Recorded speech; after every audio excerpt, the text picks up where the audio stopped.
한국은 병원도 없는 나라인데 거길 가라고요? 여기 한국 이야기에 펄쩍 뛰고 있는 여학생이 있습니다. 얼마 전 아시아 여행이 충격으로 다가왔고 평생 아시아는 쳐다도 보지 않을 거라며 노발대 바라고 있는데요. 과연 그녀에게는 무슨 사연이 있을까요? 안녕하세요. 저는 독일에서 대학교를 다니고 있는 희슈라고 합니다. 서양 철학을 전공하고 있고 자랑스러운 독일의 시스템에서 공부하고 있죠. 독일에서 평생을 살다 보니 왜 독일이 자랑스러운지 몰랐는데 바로 작년에 다녀온 아시아 여행에서 뼈저리게 느낄 수 있었거든요. 아시아는 사람이 절대 살 수 없는 땅이고 평생 유럽인들이 가면 안 된다는 생각을 했습니다. 그때만 생각하면 지금도 어질어질하고 구역질이 나온다니까요. 제가 갔던 아시아는 중국이었고 중국이나 한국이나 전부 비슷할 거라 생각해요. 독일에서 유학하다가 만난 중국인 친구의 꼬임에 넘어가는 바람에 평생 다시 못 볼 엄청난 광경들을 목격하고 말았거든요. 당시 왕슈라는 중국인 친구를 만났고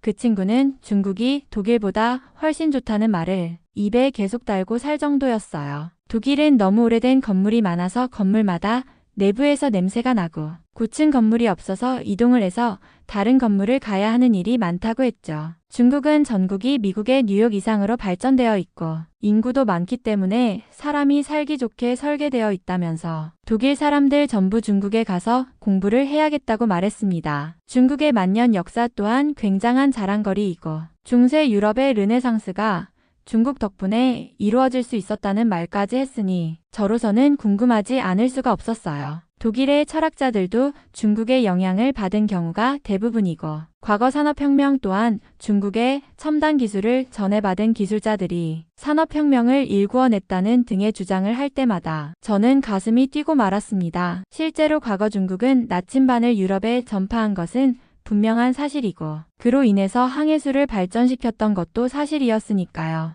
그렇게 저는 독일에서 햄버거 가게 아르바이트를 한 돈을 모아서 중국으로 꽤나 오랜 기간 여행을 가게 되었던 것이죠. 지금 생각해보면 그 돈은 너무 아까운 돈이었고 차라리 한국에서 그 돈을 썼더라면 너무 행복했을 것 같다는 생각뿐이죠. 지나간 일에 얽매이는 스타일은 아니지만 중국인들이 제 피 같은 돈을 받게 된 것 자체가 너무 우라통이 터지거든요. 중국에 갔을 때는 아시아가 이런 곳이구나 하면서 새로운 기분에 접근했어요. 약간은 낙후되어 보이지만 아시아인들이 유럽에 여행을 가면 낡은 건물들을 보는 기분이 이렇겠다고 생각하니 그리 불편한 점은 하나도 없었거든요. 심지어 혼자 여행을 해도 휴대폰 번역기를 통해서 소통하면 되니 그리 불편하지도 않았습니다. 오히려 저는 프랑스를 여행할 때보다 더 좋다고 생각한 것이 프랑스는 길거리에서 지린내가 너무 많이 나고 물가도 터무니없이 비싼 반면에 중국은 프랑스보다 조금 낫다고 여겨졌고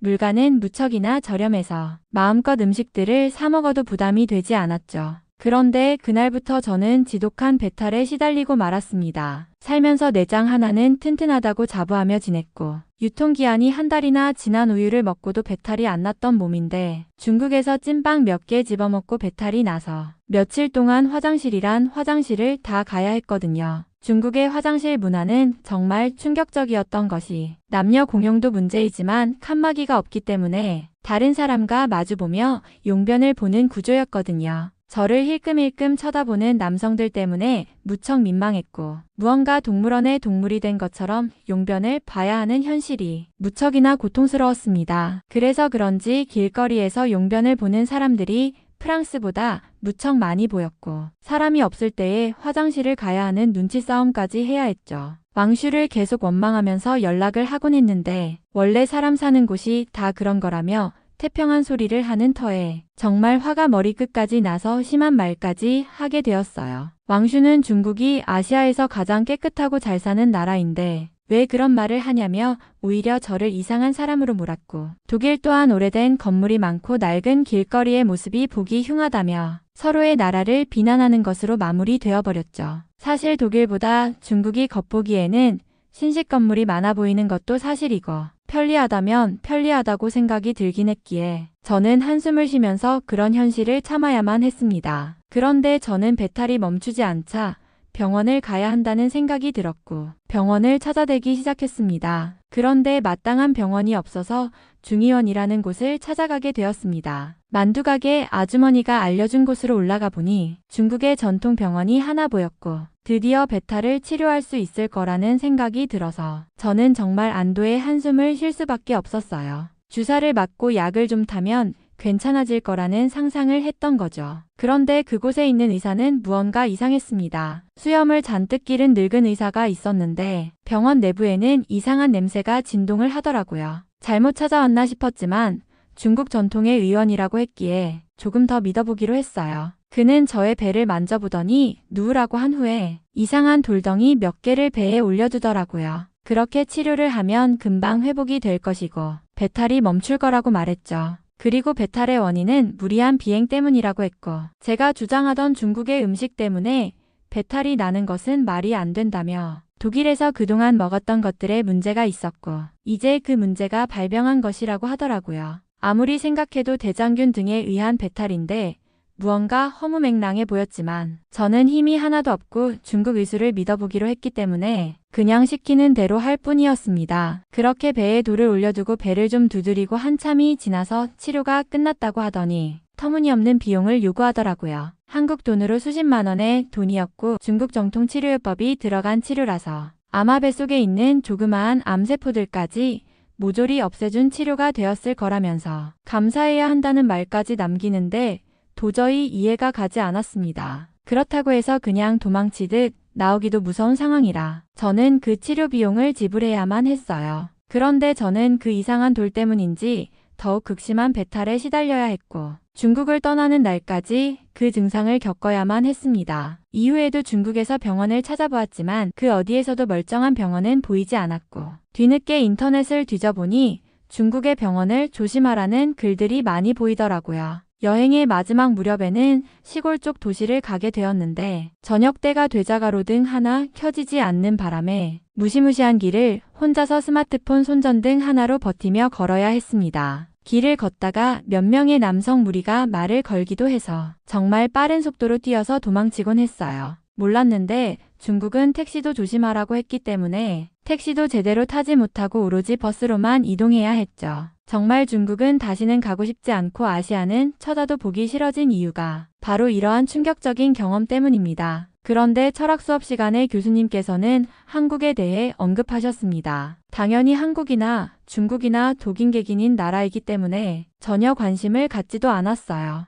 병원도 없는 나라에 가서 심하게 아프기라도 하면 저는 가로등 없는 길바닥에 쓰러져서 객사하고 말 거잖아요. 교수님은 한국에 대해 설명하시면서 한국 K-팝의 철학적 의의나 한국 문화의 철학적, 역사적 식견을 말씀해 주시더라고요. 한국이 세계의 리더와 같은 역할을 하게 된 이유와 한국인들의 국민 특성 등에 대해서 굉장히 심오한 이야기를 하셨는데 정말 한국의 사기에 당하는 사람이 일반인뿐만 아니라 교수님들도 그들에게 당한다고 생각하자 열이 뻗쳐 올랐습니다. 저는 교수님께 질문을 드렸고 한국은 그런 나라가 아니라고 당당히 말씀드렸어요. 교수님, 제가 말씀드릴 것이 있습니다. 저는 교수님이 한국에 대해 설명을 이어가시는 도중 손을 들고 말씀드렸어요. 교수님은 잠시 말을 멈추시더니 저를 보며 미소를 지으셨죠. 네, 희슈. 어떤 질문인가요? 한국이나 중국이나 사실 다르지 않다고 생각합니다. 제 목소리는 떨렸지만 계속 말을 이어갔어요. 교수님께서 한국에 대해 굉장히 긍정적으로 말씀하시는데 제가 아시아에서 겪은 경험은 완전히 반대였습니다. 저는 아시아가 사람이 살 수 없는 곳이라고 생각해요. 교수님은 고개를 갸우뚱하시며 그게 무슨 말인가요? 구체적으로 설명해 줄 수 있나요? 라고 물으셨어요. 저는 숨을 고르고 아시아 여행에서 겪었던 일들을 말씀드리기 시작했죠. 작년에 중국으로 여행을 갔었는데 상상도 못할 정도로 끔찍한 경험을 했습니다. 처음에는 음식이 저렴해서 좋았지만 음식 위생 상태가 엉망이어서 심한 배탈이 났고요. 병원을 찾아가도 멀쩡한 병원을 찾을 수 없었어요. 결국 이상한 전통 치료를 받아야 했는데 그게 오히려 상태를 악화시켰습니다. 교수님은 진지하게 듣고 계셨지만 저는 멈추지 않고 말을 이어갔어요. 게다가 거리도 안전하지 않았어요. 밤에는 가로등조차 켜지지 않았고 택시도 믿을 수 없다고 해서 도보나 버스로 이동해야 했습니다. 몇 번이나 위험한 순간을 겪었고요. 저는 말을 멈추고 교수님의 반응을 살폈어요. 교수님은 잠시 생각에 잠긴 듯한 표정을 지으셨지만 이내 차분하게 말씀하셨죠. 희슈, 내가 겪은 경험이 얼마나 힘들었을지 짐작할 수 있을 것 같아요. 하지만 중국과 한국은 서로 완전히 다른 나라입니다. 내가 겪은 불편함이 중국의 현실일 수는 있겠지만 그것을 한국에 그대로 적용하는 것은 다소 과장된 판단일 수 있어요. 혹시 한국에 대해 직접 경험해 본 적이 있나요? 그 질문에 저는 잠시 머뭇거렸습니다. 사실 저는 한국에 가본 적이 없었거든요. 그래서 솔직히 대답했죠. 아니요, 한국에는 가본 적이 없습니다. 하지만 한국이나 중국이나 아시아 국가들은 다 비슷하다고 생각했어요. 교수님은 미소를 지으며 고개를 끄덕이셨습니다. 그렇군요. 하지만 경험 없이 판단하는 것은 철학적으로도 적절하지 않다고 생각하지 않나요? 모든 나라에는 고유한 역사와 문화, 그리고 그에 따른 삶의 방식이 있습니다. 중국과 한국은 겉보기에는 비슷해 보일지 몰라도 내면적으로는 완전히 다른 맥락을 가지고 있어요. 교수님의 말에 저는 조금 머쓱했지만 여전히 아시아에 대한 부정적인 감정이 쉽게 사라지지는 않았습니다. 교수님은 제게 다시 질문하셨어요. 희슈, 한국에 대해 배울 기회가 있다면 한번 열어두고 들어보는 건 어떨까요? 내가 지금까지 알고 있는 아시아의 모습과는 다른 면을 발견할 수도 있을 겁니다. 저는 교수님의 말을 듣고도 마음 한구석에서 쉽게 수긍할 수가 없었습니다. 그래서 다시 손을 들고 말했어요. 교수님, 그래도 저는 아시아 국가들은 전부 중국 문화권이라는 공통점이 있고 한국도 결국에는 중국보다 더 못 사는 나라로 알고 있습니다. 그런 나라를 제자들에게 추천하시는 건 오히려 위험하지 않을까요?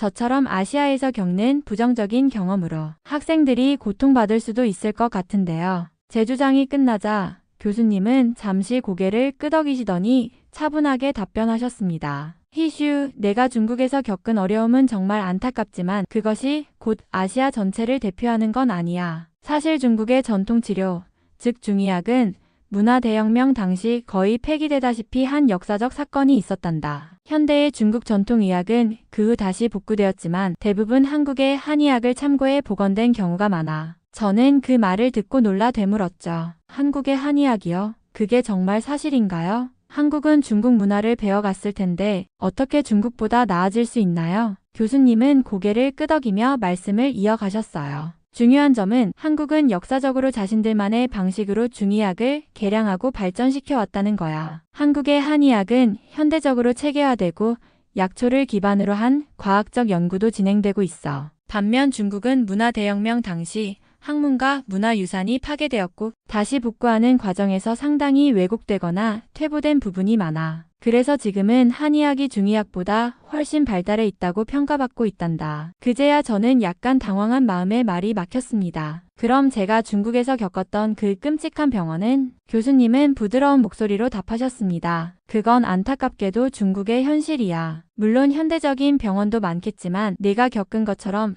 전통치료라는 명목 아래 비과학적인 방법이 남아있는 곳도 많지. 하지만 한국은 다르단다. 한국은 세계 최고 수준의 의료 시스템을 가지고 있어. 종합병원부터 전통 한의원까지 치료 환경과 안전성이 뛰어나고 무엇보다 신뢰할 수 있지. 저는 교수님의 말을 들으며 어쩐지 이전의 선입견이 조금씩 흔들리는 것을 느꼈습니다. 하지만 여전히 완전히 받아들이기엔 조금 더 시간이 필요하다는 생각도 들었어요. 저는 교수님의 말을 들으며 한참 고민하다가 결국 중국에서 겪었던 끔찍한 경험을 말하지 않고는 더 이상 설득할 방법이 없다는 생각이 들었습니다. 그래서 조심스럽게 이야기를 꺼냈어요. 교수님, 사실 제가 중국에서 경험한 일이 너무 충격적이라서 아시아라는 곳 전체에 대한 신뢰를 잃어버린 상태입니다. 교수님께서 말씀하시는 한국도 과연 다를까 싶어요. 중국에서 제가 병에 걸렸을 때 있었던 일을 말씀드릴게요. 교수님은 제 이야기를 들을 준비가 되었다는 듯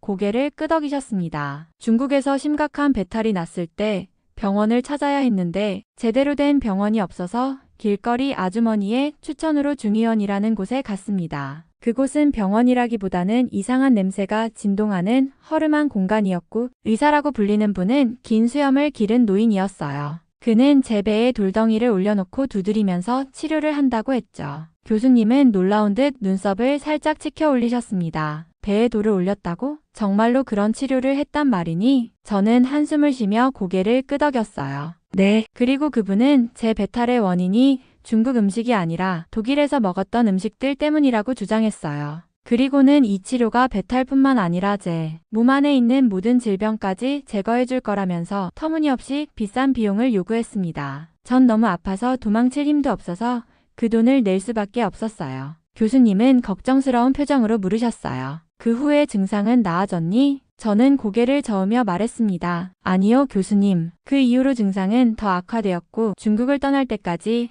화장실을 벗어나지 못할 정도로 끔찍한 상태였어요. 병원을 찾아보려고 했지만 마땅히 갈 만한 곳이 없었습니다. 인터넷을 뒤져보니 병원을 조심하라는 경고 글만 가득했고요. 교수님은 깊게 한숨을 내쉬며 고개를 끄덕이셨습니다. 희슈, 내가 겪은 일이 정말 안타깝구나. 하지만 그건 중국의 문제지 아시아 전체의 문제가 아니란다. 특히 한국은 전혀 다른 환경이야. 한국의 한의학은 내가 경험한 중의학과 다르게 과학적 근거와 체계가 뒷받침된 의학이고 무엇보다 한국은 현대의학에서도 세계적인 수준을 자랑하는 나라야. 내가 한국에 가게 된다면 절대 그런 일을 겪지 않을 거라고 단언할 수 있어. 저는 교수님의 말씀에 조금 흔들리긴 했지만 여전히 마음 한구석에서 의구심이 남아 있었습니다. 그래도 교수님, 제가 겪은 일이 워낙 강렬해서 그런지 한국도 과연 믿을 수 있을지 잘 모르겠습니다. 그것도 중국처럼 기대만큼 좋지 않다면 어쩌죠? 교수님은 미소를 지으며 말했습니다. 희슈, 의심이 들면 직접 확인해보는 것이 가장 확실한 방법이란다. 내가 한국에 대해 조금만 더 알아본다면 지금의 생각이 얼마나 편견에 기반한 것인지 깨닫게 될 거야. 아니면 내가 추천하는 한국의 의료체계와 철학적 깊이를 공부해보는 것도 좋겠구나. 저는 교수님의 권유에 고민이 깊어지기 시작했습니다. 분명 교수님은 믿을 만한 분이지만 제 경험이 너무 강렬했기에 한국이 정말 다를 수 있을지 의심은 여전히 남아 있었습니다. 교수님, 정말 잊을 수 없는 또 다른 사건이 있어요. 중국에서 겪은 일인데요. 이번엔 정말 사람 자체에 대한 신뢰를 잃게 만든 일이었죠. 교수님은 흥미로운 표정을 지으시며 고개를 끄덕이셨어요. 그래? 무슨 일이었는데? 중국 대도시에서 여행하다가 길거리에서 정말 예쁘게 포장된 간식을 팔고 있는 노점상을 발견했어요. 중국 전통 떡이라고 했고 맛있어 보여서 사 먹기로 했죠. 그런데 그게 단순히 떡이 아니었던 겁니다. 교수님이 눈썹을 살짝 찌푸리며 물으셨어요. 떡이 아니었다니 무슨 뜻이지? 그 떡 속에 이상한 알약 같은 게 들어있었어요. 처음엔 몰랐는데 먹으면서 입안에 씹히는 게 이상해서 떼어보니 알약처럼 생긴 게 나오더라고요. 너무 놀라서 그 자리에서 노점상 주인에게 따졌는데 그 사람이 이건 중국에서 몸에 좋은 한약을 떡에 넣은 것이라며 대수롭지 않게 말하더군요. 그건 좀 이상하구나. 교수님이 깊은 관심을 보이셨어요. 근데 문제는 그걸 먹고 난 후부터 몸이 이상해졌다는 거예요. 심장이 두근거리고 어지럽고 숨쉬기도 힘들 정도로 상태가 나빠졌죠. 결국 호텔로 돌아와 쓰러지다시피 했는데 그날 밤은 정말 죽는 줄 알았어요. 근처에 병원도 마땅히 없어서 약국에서 약만 사다 먹고 하루를 견뎠는데 정말 끔찍했죠. 교수님은 심각한 표정을 지으셨어요. 정말 큰일 날 뻔했구나. 그렇게까지 심각한 일이 있었다니. 더 끔찍한 건 나중에 인터넷을 찾아보니 그 떡이 종종 불법 약물을 숨기는 용도로 팔린다는 이야기가 있더라고요. 저는 운이 좋게 심각한 약물은 아니었던 것 같지만 그 사건 이후로는 길거리 음식을 절대 믿지 못하게 됐습니다. 게다가 그 노점상은 제가 외국인이라는 걸 알고 일부러 더 이상한 걸 줬을지도 모른다는 생각이 들어요.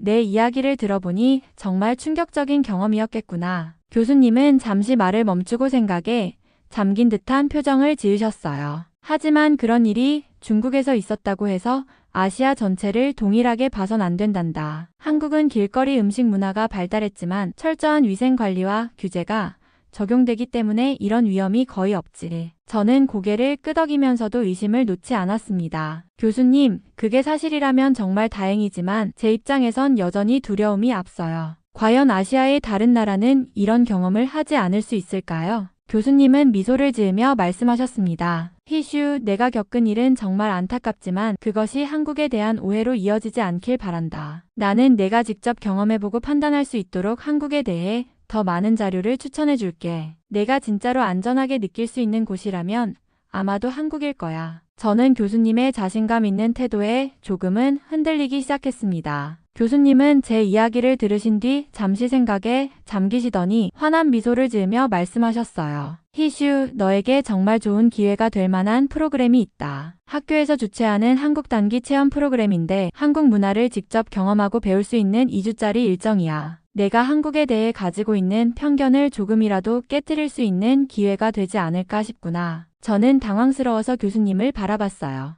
교수님, 그건 좀 무리 아닐까요? 제가 중국에서 겪은 일도 그렇고 아시아는 여전히 제게 두려운 곳이에요. 교수님은 고개를 끄덕이며 제 말을 이해한다는 듯이 말씀하셨어요. 그런 걱정이 드는 건 당연해. 하지만 한국은 아시아에서도 독특한 문화를 가진 곳이야. 내가 단 한 번이라도 제대로 경험해 본다면 지금과는 다른 관점에서 아시아를 볼 수 있을 거라고 확신해. 프로그램이라면 구체적으로 어떤 건가요? 저는 교수님의 확신에 조금 흔들리면서 물었습니다. 2주 동안 한국의 서울, 경주 같은 주요 도시를 탐방하면서 역사, 문화, 기술을 직접 체험하는 프로그램이야. 학교에서 일부 비용을 지원해주고 남은 비용도 학생들에게 부담이 크지 않도록 설계됐어. 교수진이 직접 동행해서 안전 문제도 신경 쓰고 있고 교수님의 설명을 들으면서 조금씩 흥미가 생겼습니다. 정말 안전하다면 생각해 볼 수는 있을 것 같아요. 그 후 저는 프로그램 신청서를 받아 고민 끝에 이름을 적었고 결국 저를 포함한 5명의 학생이 프로그램에 참여하게 되었어요. 각자 한국에 대해 다른 기대와 생각을 가지고 있었지만 저처럼 부정적인 인식을 가진 학생도 몇 명 있었고 오히려 한국 문화를 좋아해서 기대하는 학생들도 있었습니다. 2주 후 우리는 인천공항에 도착했습니다. 공항은 현대적이고 깨끗했으며 생각보다 훨씬 세련된 분위기가 느껴졌어요. 비행기에서 내리자마자 한국인 가이드가 우리를 반갑게 맞아주며 프로그램 일정을 설명해 주었습니다. 첫 일정은 서울의 중심부를 탐방하는 것이었는데 버스에 올라타 창밖을 내다보며 저는 생각했습니다. 여기가 아시아라고? 이 정도면 유럽의 대도시보다 더 세련된 것 같은데? 서울의 거리에는 사람들이 많았지만 모두 질서정연하게 움직였고 길거리 음식점과 카페에서 풍기는 향기는 제 기억 속 중국의 거리와는 전혀 다른 느낌이었습니다. 다음 날 한국 체험 프로그램의 일정이 본격적으로 시작되었습니다. 아침에 호텔 로비에서 가이드를 만난 우리는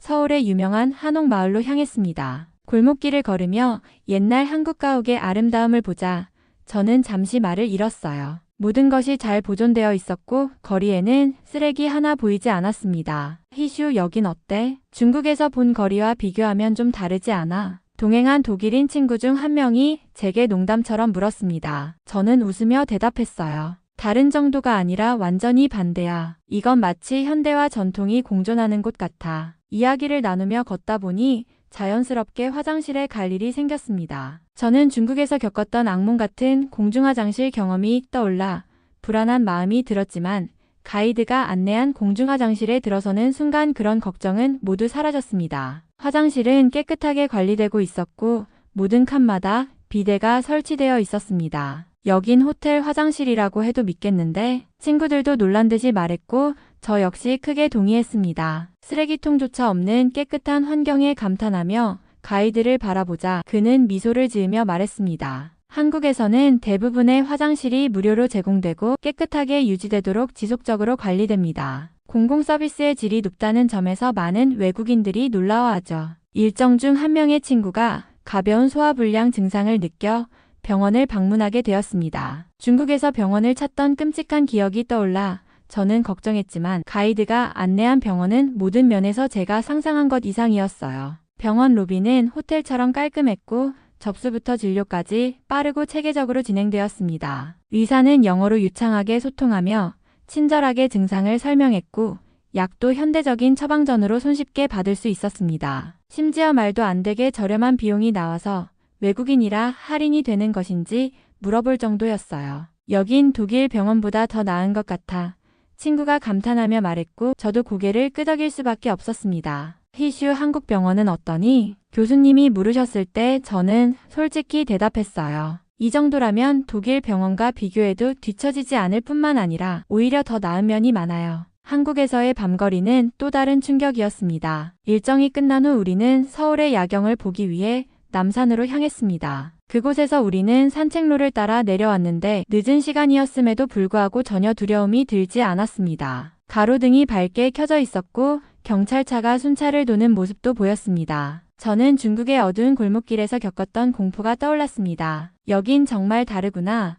저도 모르게 속으로 중얼거렸습니다. 교수님은 웃으며 말씀하셨어요. 한국은 치안이 세계적으로 뛰어난 곳으로 알려져 있어. 여기서 밤늦게 혼자 걸어다니는 사람들도 많은 이유야. 또 다른 인상 깊었던 점은 한국의 대중교통 시스템이었습니다. 지하철과 버스는 시간표대로 정확히 운행되었고 모든 안내가 한글과 영어로 제공되어 이동에 전혀 문제가 없었습니다. 특히 지하철은 쾌적하고 넓었으며 와이파이까지 무료로 제공되었습니다. 희슈, 독일 지하철보다 더 낫지 않니? 친구가 묻자 저는 웃으며 대답했어요. 솔직히 말하면 그렇다고 할 수밖에 없네. 이 모든 경험은 제가 가지고 있던 한국에 대한 선입견을 완전히 뒤바꾸는데 충분했습니다. 중국에서 겪었던 끔찍한 경험들은 한국에서는 상상조차 할 수 없는 일이었고 오히려 한국은 독일보다 더 체계적이고 선진화된 모습이었습니다. 체험 프로그램이 끝나갈 즈음 교수님이 제게 물으셨습니다. 희슈, 이제 한국에 대해 어떻게 생각하니? 저는 잠시 생각하다가 진심 어린 목소리로 대답했습니다. 교수님, 한국은 제가 생각했던 것보다 훨씬 놀라운 나라예요. 이제는 한국이 왜 그렇게 주목받고 있는지 이해할 수 있을 것 같습니다. 교수님은 흐뭇하게 웃으셨고 저는 그 미소를 보며 한국에서의 배움이 단순한 체험을 넘어 제 삶에 큰 변화를 가져왔음을 느낄 수 있었습니다. 남산에서 밤 산책을 마치고 숙소로 돌아가는 길 제가 착용하던 안경이 실수로 땅에 떨어졌습니다. 안경 한쪽 다리가 완전히 부러져 버렸고 순간 당황스러움이 몰려왔어요. 저는 이걸 어떻게 고치지?